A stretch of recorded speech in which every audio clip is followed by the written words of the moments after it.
There's a missing kid report that's still active from the 60s when I was growing up. A kid my age disappeared in the same neighborhood I lived in. Andy Sims is his name. And his body was never found. The kid was never found. That case is still open. It's probably one that'll never be solved.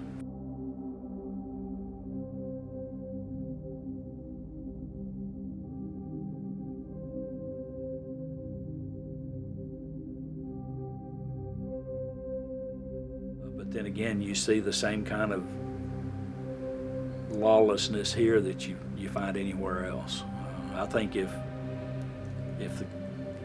I would venture to say that if half the community knew what went on in this town, they'd be shocked. They'd be just blown away. And you see that in law enforcement. You have to deal with it on a daily basis. Most people are law-abiding citizens. They go to work, they do their jobs, they come home, they take care of their families, they go to church, they do whatever. They don't have a lot of involvement with law enforcement.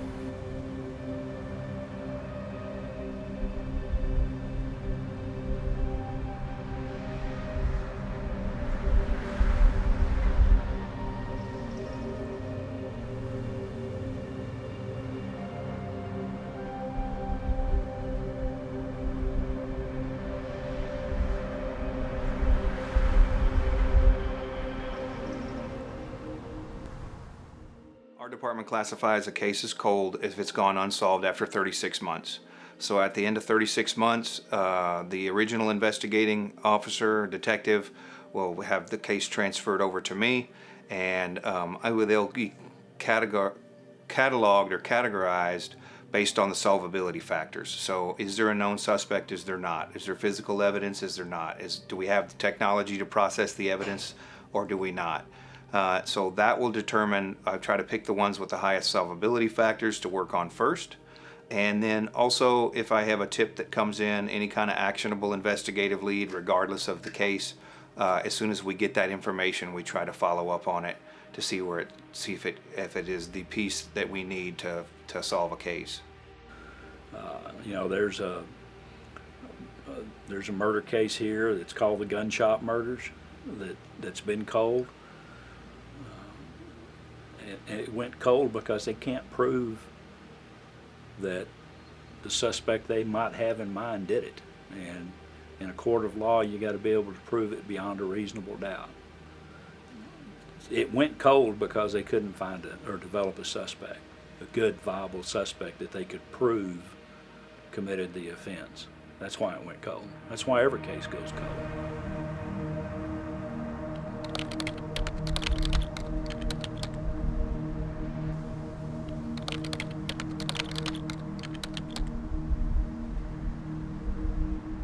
In November of 1980, Mike and Pat Willoughby were residents of Hamlin, Texas, but they came to Wichita Falls to visit their mom, who was in a hospital here being treated.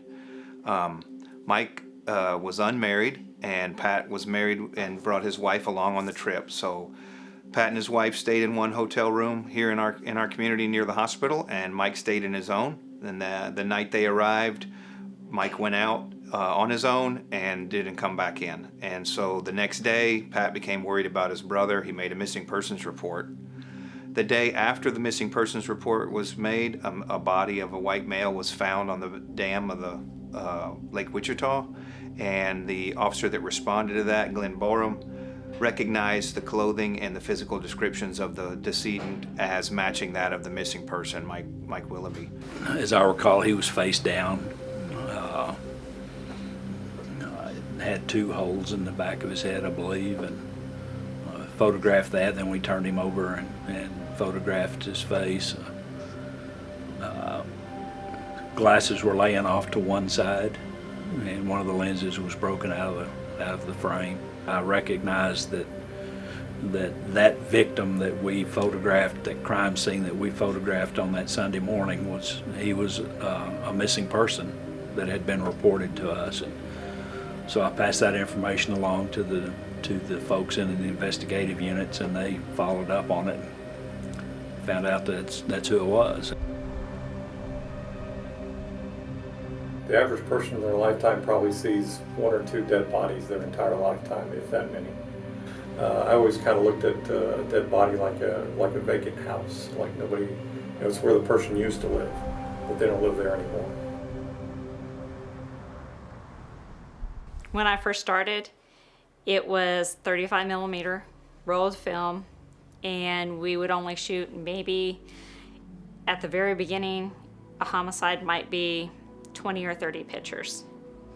And now a homicide, because we are DSLR, is now 600, 1,000.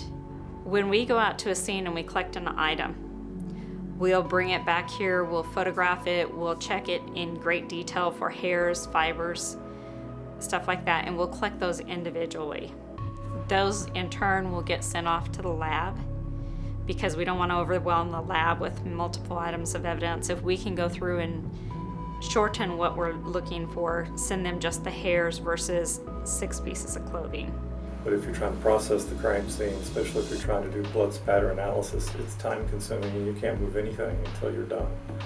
A lot of times people don't understand that, and they think, well, the police are just being cold-hearted, they don't care, they're letting that body lay out there, this is horrible, but you only got one shot at a crime scene, and if you mess it up, or you don't document it properly, or you miss something, you'll never get that crime scene back. A tip came in identifying a potential suspect who is incarcerated in Kansas. The detectives attempted to follow up on that lead at the time, and the subject refused to talk and would not provide any further information, so they were unable to do anything with that lead except document that this is a person of interest. Detective Berneathy, Jim Berneathy, worked the case when it originally came in and followed lots of investigative leads, did a lot of good case work, but unfortunately none of those leads led to the identification of a suspect. The 2 characteristics you really need to have to successfully be a cold case detective is patience and tenacity. If you're going to work cold cases, work several, but you get a lead in one that kind of helps your motivation and continuing with that tenacity, that patience, and so forth. That was one of the difficult things of a cold case. Being a cold case detective is it was difficult to leave it at work, because you're at home, you're thinking about it before you go to sleep, it may keep you awake, you're on vacation or whatever it is, and you're trying to work things through, and it's just stuck on you. So that's what it takes to be good at that. There are cases that I worked that I never was able to solve, and I wish I could, but you've got to try, and you've got to let the family of the victim know that you're trying and that somebody cares and it's not just forgotten. So yeah, there's been a lot of times where I felt unsafe, I guess, just because of the job that you're doing, not because of any condition within the department, or it's just the job.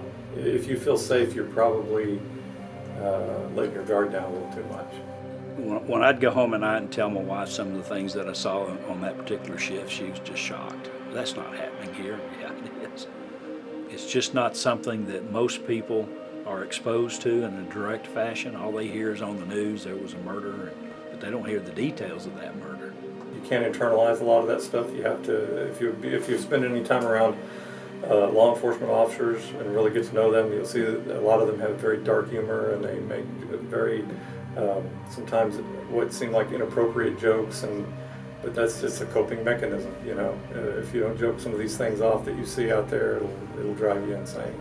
You'll just be depressed all the time. I would tell my wife these things just as a way of dealing with them, and then I would tell my kids a lot of these things as precautionary, that the world is not what it always seems. There are evil people out there. There is evil in this world. Being aware, being alert, and I guess being afraid sometimes is what keeps you alive. So in 2018, when I started working on the case, part of a cold case review is to go through all the existing documents that you have. I found a forensic report that was missing or absent. And so when I contacted the Dallas County Medical Examiner's Office, who performed the autopsy in 1980, I found the report, and what was missing was that there had been a human head hair found in the victim's hand that was dissimilar to the victim's. Because of the advancements in technology like we talked about before, we can get DNA from a human hair where they couldn't do that in times past. So I knew that a DNA profile could be obtained from that hair, and it can then be compared to the known suspect that they had identified in the 90s. So I tracked down this subject and found him in North Georgia.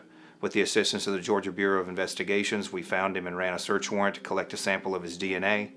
After collecting that sample, it resulted in an interview. A non-custodial interview resulted in a confession, and he admitted that he had met the victim at a bar in downtown Wichita Falls.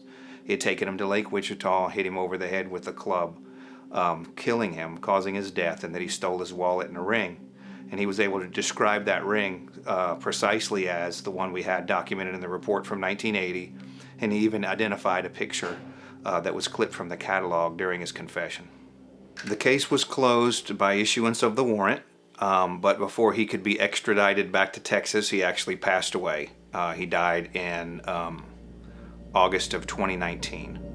He died in Georgia awaiting extradition. So once the death of the offender occurs, then there's no other accomplices that have been identified that we can prosecute, so the case is closed by arrest and then closed by exception due to the death of the offender. I believe all humans are inquisitive by nature. People have a desire to know. We don't like unanswered questions. And that curiosity is what draws people in and interest in finding out what happened and who did it. I think it's just naturally built into every person. I had a Texas Ranger tell me that investigating cold cases is much like chewing on a piece of leather. You chew and you chew and you feel like you're not getting anywhere, but you just keep at it and keep at it, and you make small moves and some successes there, here and there, and but you have to have that deep desire to solve a puzzle, to solve a problem. Take the information given to you and try to put those pieces together. Take all the possibilities and work them through. You know, it's a challenge, and a lot of people enjoy that challenge. We're all here for a purpose. I think we all have a purpose, a role to play, and I feel like my role to play is seeking justice for people. You're never going to be able to get 100% justice for 100% of the people. We're never going to live in a perfect society because it's always going to be occupied by imperfect people. We want the people to know that, you know, the rules of law say there's no statute of limitation on murder, manslaughter. So they don't just get shelved and say we give up. No, we are continuing the investigation. We're working on trying to start leads if they've ended, and we want our public, the ones we serve, our city, the ones we love, that they know that we're here attempting to find out who it was that took the life of their loved one, their friend, whoever that may be. And we're not giving up.